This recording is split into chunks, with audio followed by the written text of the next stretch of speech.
This is the ultimate Suikoden HQ ranking. Headquarters in RPGs usually are just a menu disguised as a building. It's a place to rest, buy gear, or maybe trigger a cutscene and then leave again. Suikoden gives these places an essential upgrade.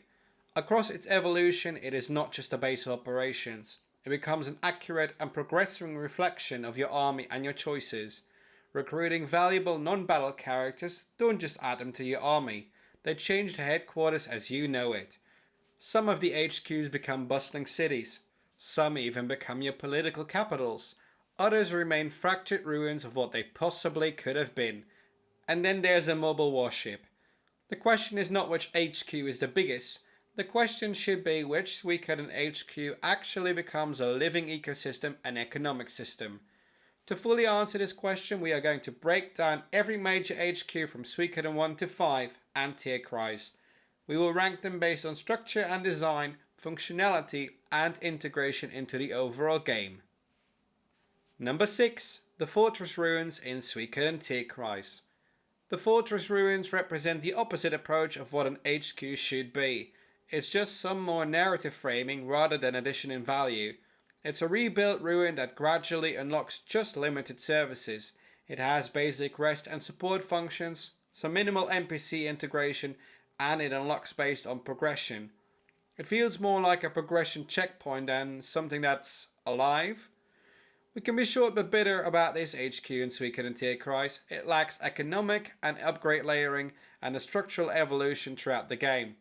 It's too heavily tied into the recruitment of your shop owners or certain stars of destiny. Number 5. Ceres Lake Castle, Suikoden V.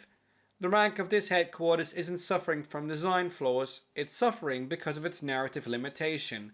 The fortress is heavily used during a major phase of the war storyline, even at one point possibly leaving it behind for strategic purposes. It has its basic weapon and rune system shops. It's got storage and party management, and it's got its standard HQ functions in its infrastructure. It definitely fits the template right. It works as a complete system while it's active. It supports full recruitment functionality and it provides all the necessary services during its role in the story. Why does it rank lower than the others that will follow? It's the duration of the game to which you have access to it. Taking the game engine and design capabilities of the PlayStation 2 era at that time, the design of the HQ feels stale and basic in its entirety. It's not present for the full game cycle and it doesn't evolve across multiple stages like the others do. It's a complete system, but it's removed from the long-term progression design. Number 4. The Dauntless in Suikoden 4. The Dauntless is one of the most unique headquarters in the series because it's not a castle. We've got an absolute warship ready for you. It contains a rune shop. Hello Jean again. A blacksmith, armor and item stores. Plus of course all the additional things like lottery machines, training facilities, and of course who could forget the hot spring. Even a judgment room comes to mind. In this case we don't get more floors to visit the more we grow as an army. Instead the ship fills itself up with the necessary characters and it's able to move at any time.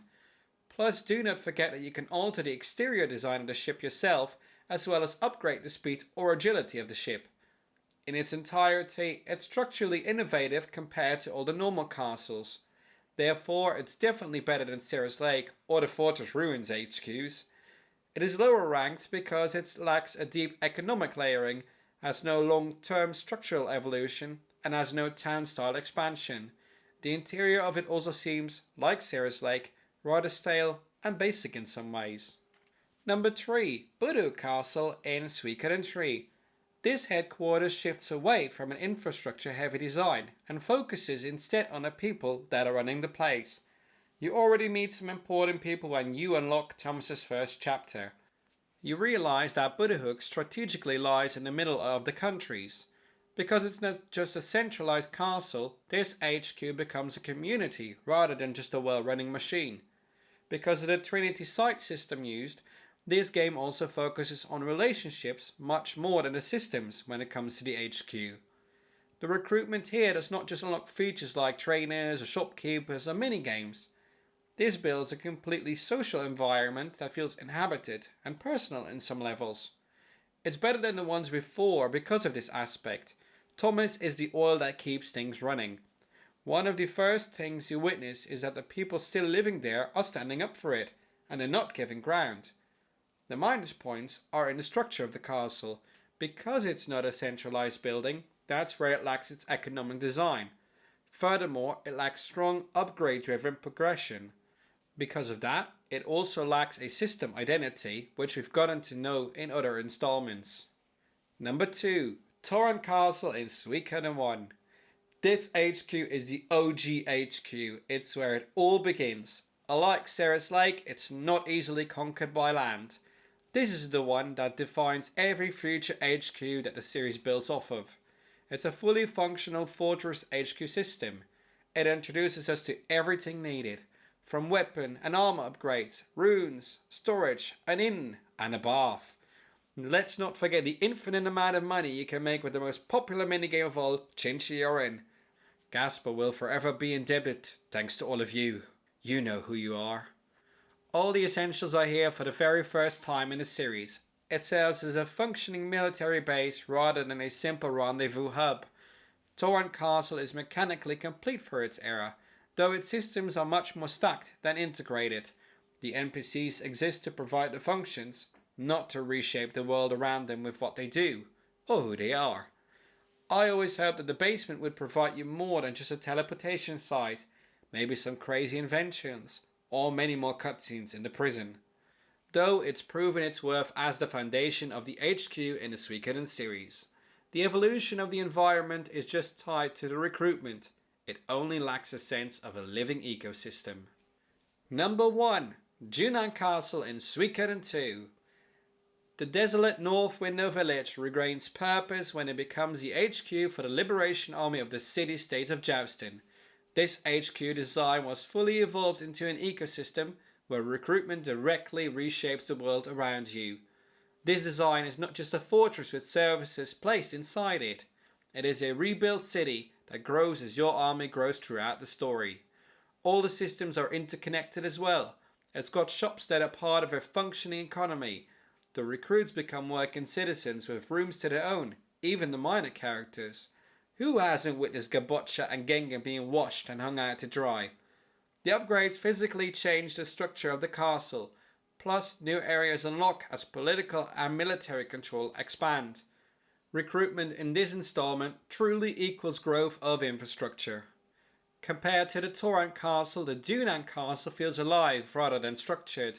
The first one introduces the systems, and the latter one fuses them together into a collective world to behave like a city in reconstruction.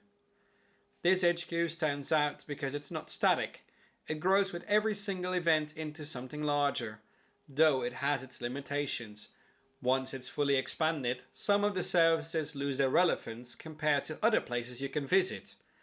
The sense of discovery slows down eventually, though at that point, when finally stabilizing, it has already achieved something no other HQ in the series fully matches. That is a complete living RPG ecosystem and economic system shaped by recruitment. That makes the Dunan Castle the best fortification of the Suikoden series. Do you agree with this ranking? Let us know in the comments. Give a thumbs up if you like this video. Make sure to reach out to us on social media on what should be next. May your pixels be plentiful, your adventures prosperous, and we'll see each other in the next video.